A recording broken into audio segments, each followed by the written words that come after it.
Македонскиот футсал шампион Форца за новата сезона во домашното првенство, но и за настапите во елиминационата фаза во Лигата на шампионите промовираше уште две нови засилувања. Станува збор за Камило Гомес, репрезентативец на Колумбија, како и Луис Пасадо, исто така репрезентативец на Колумбија. Форца во новата сезона ќе ја брани двојната титула, но и ќе настапува и во елиминационата фаза во Лигата на шампионите, откако со 3 победи во предквалификациониот турнир во Скопје обезбеди место во елиминационата фаза во елитното надпреварување. Гомес во Форца доаѓа од француската екипа Монтепење.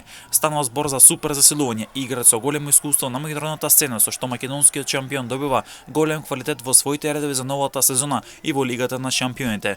Форца успеа да го обезбеди потписот и на Пасадо на само помалку 10 часот до затварање на периодниот рок. Се работи исто така за големо и капитално засилување. Форца окомплетираше росторот за новата сезона од 14 играчи, од кои 10 се македонци, тројца се колумбијци, а еден е бразилец.